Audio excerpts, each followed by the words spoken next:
Assalamualaikum warahmatullahi wabarakatuh. Bismillahirrahmanirrahim. Bagaimana kabar kalian hari ini? Semoga kalian semua dalam lindungan Allah Subhanahu wa taala. Pak Kholis mau menerangkan mata pelajaran PABG kelas 3 tanggal 20 Januari tahun 2021. Sebelumnya mari kita mulai pelajaran ini dengan berdoa. Berdoa mulai. Bismillahirrahmanirrahim. Raditu billahi rabba wa bil islami dina wa bi Muhammadin nabiyyan wa rasula. Rabbi zidni ilma warzuqni fahma. Amin ya rabbal alamin.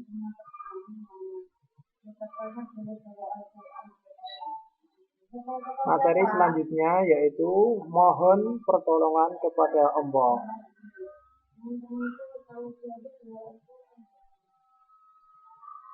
Setiap manusia selalu membutuhkan pertolongan Allah Subhanahu wa taala.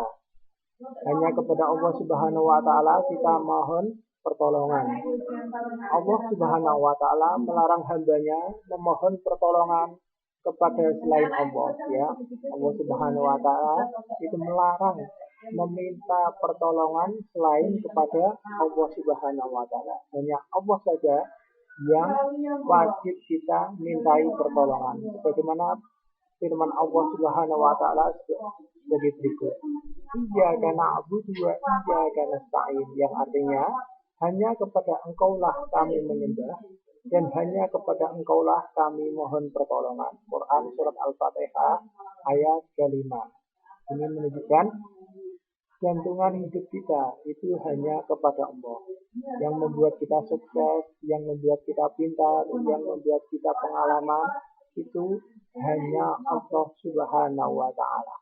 Selanjutnya, mohon pertolongan kepada selain Allah Subhanahu wa taala diperbolehkan, ya, apabila makhluk yang diminta pertolongan tersebut hanya sebagai sebab dan perantara atau wasilah, ya. Kita diperbolehkan meminta pertolongan selain kepada Allah, diperbolehkan atau dimudahkan apabila, ya, ini yang menjadi catatan, apabila makhluk tersebut hanya sebagai perantara atau wasilah. Perilaku memohon pertolongan disebut isti'anah, ya. Perilaku atau meminta pertolongan disebut isti'anah, ya. Ketika ada pertanyaan, apa yang dimaksud dengan isti'anah? Jawabannya, perilaku memohon atau meminta pertolongan, ya. Orang yang senantiasa memohon pertolongan Allah Subhanahu wa taala akan mampu mengatasi semua masalah yang dihadapinya, ya. Kalau ingin kita mampu mengatasi segala persoalan kehidupan kita, kita hanya senantiasa memohon pertolongan kepada Allah.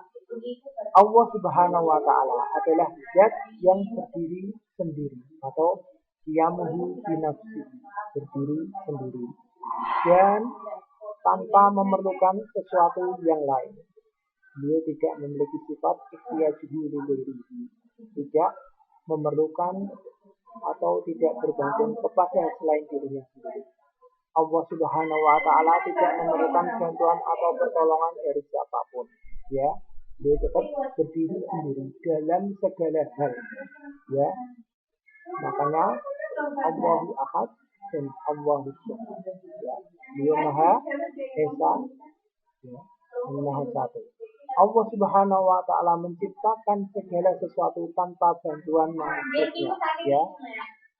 Beliau tidak membutuhkan bantuan siapapun juga untuk menciptakan alam semesta. Adapun manusia selalu membutuhkan manusia yang lainnya, ya. Manusia itu membutuhkan yang lainnya karena manusia merupakan makhluk sosial, makhluk yang tidak dapat hidup sendiri, akan tetapi dia bergantung dengan makhluk yang lainnya. Selanjutnya, manusia juga membutuhkan makhluk lain seperti tumbuhan dan binatang, ya. Sebagai contoh, manusia membutuhkan sayuran dan daging untuk dimakan. Ini menunjukkan bahwa manusia itu membutuhkan bantuan orang lain. Manusia membutuhkan tukang untuk membangun rumah dan sebagainya. Ini menunjukkan bahwa manusia itu makhluk sosial yang membutuhkan orang lain. Butuh pedagang sayur, butuh tukang batu untuk membangun rumahnya.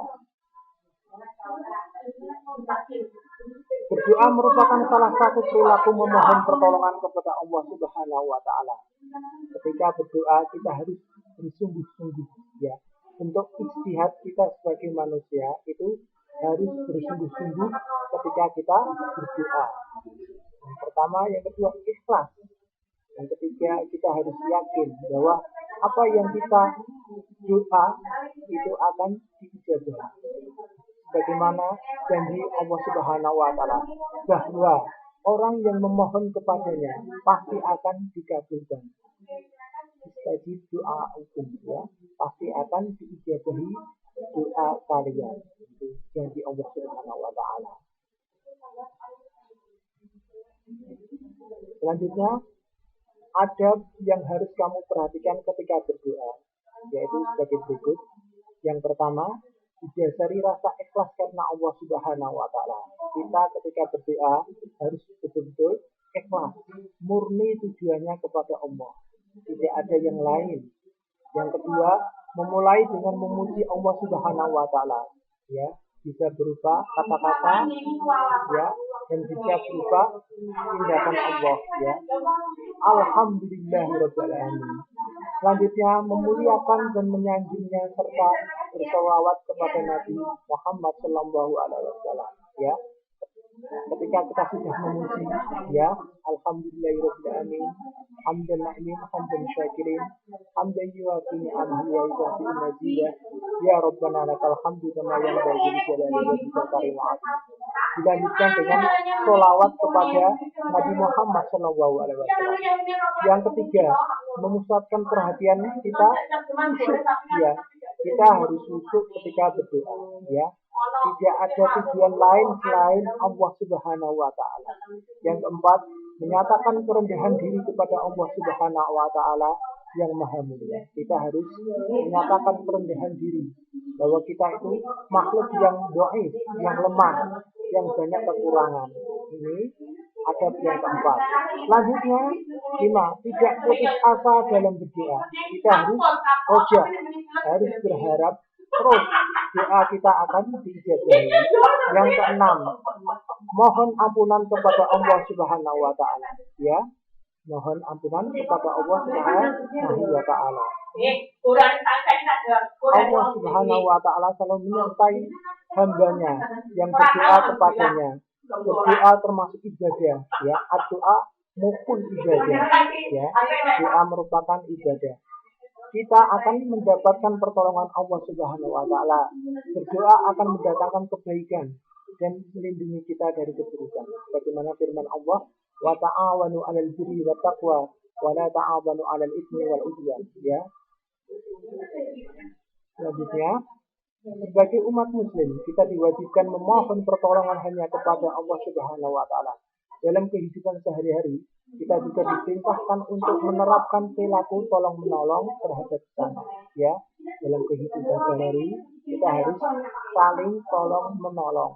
Ya, dalam kebaikan, dalam pelajaran, dalam mengaji dan seterusnya. Ya, ini gambar daripada kita berdoa dengan cara apa? Dengan cara tempat harus bersih, pakaian harus suci, mengangkat kedua tangan, dan seterusnya. Kerjakan tugas mandiri halaman 8. Jangan lupa kirim ke Google Classroom.